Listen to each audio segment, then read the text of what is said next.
भगवान की जय। दत्तात्रेय भगवान की जय। जूना आखड़ा की जय। सद्गुरु भगवान की जय। आज আমরা এসে উপস্থিত হয়েছি জুনা আখড়ার ত্রম্বকেশ্বর নাসিকে মুখ্য কার্যালয়ে। এখানে আমার ডান দিকে অবস্থান করছেন আমার পূজ্য গুরুদেব হরিগিরিজি মহারাজ। হরিগিরিজি মহারাজের পর আমরা দর্শন করতে পাচ্ছি জগৎগুরু চক্রপাণিজি মহারাজকে। আমার বাম দিকে রয়েছে পূজ্যপাদ নারায়ণগিরিজি মহারাজ। তার পাশে রয়েছে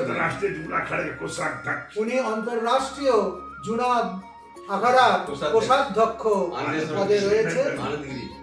পাশে রয়েছে শ্রী মহান আনন্দগিরিজি মহারাজ এবং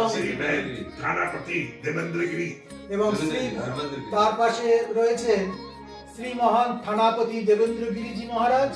এবং আমরা সকলে মিলে আজকে আগামী 2027 যে সিংহস্থ মহাকুম্ভ অনুষ্ঠিত হতে যাচ্ছে নাসিকে, সেই বিষয়ে কথাবার্তা বলবার জন্য ভক্তদের সুখ দুঃখ, ভক্তদের যাতে এখানে এসে স্নান দান পুণ্য থাকা, তাদের মেডিকেল, তাদের সমস্ত রকমের সুযোগ সুবিধা সুষ্ঠুভাবে মেলে, তার জন্য আমরা পূজ্য গুরুদেবের নেতৃত্বে, হরিগিরিজির নেতৃত্বে আমরা সবাই এখানে সম্মিলিত হচ্ছি এবং আপামর ভক্ত সাধারণের কল্যাণের জন্য আমরা এখানে বিভিন্ন ব্যবস্থা গ্রহণ করছি। প্রশাসন এবং এখানকার সমস্ত সাধারণ ভক্তরা মিলে মিশে জুনা আখড়ার সঙ্গে এই যে বিরাট ব্যবস্থা করছে, এই ব্যবস্থা আগামী বছর এখানে যে সিংহস্থ মহাকুম্ভ অনুষ্ঠিত হবে, নিশ্চয়ই তাতে ভক্তদের অনেক সুযোগ সুবিধা হবে। আপনারা সকলে আসুন, সকলকে স্বাগত। সমস্ত বাঙালি ভক্ত এবং শিব ভক্ত যারা রয়েছেন, যারা সনাতনী রয়েছেন, তারা সকলে মিলে আসুন। বাংলায় এখন সনাতনী সরকার, আমরা আমাদের স্বপ্নের সরকার তৈরি করেছি দীর্ঘ লড়াইয়ের পর।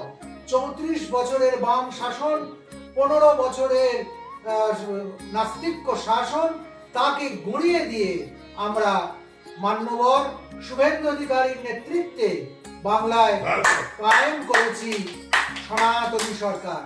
এখানের সমস্ত গুরুমূর্তিরা শুভেন্দু অধিকারীকে আকণ্ঠ আশীর্বাদ, তার সুস্থ স্বাস্থ্য নিয়ে আশীর্বাদ দিচ্ছেন এবং প্রত্যেকেই 2-4 কথা বাংলার সরকারের জন্য নিবেদন করুন, এই আমার প্রার্থনা।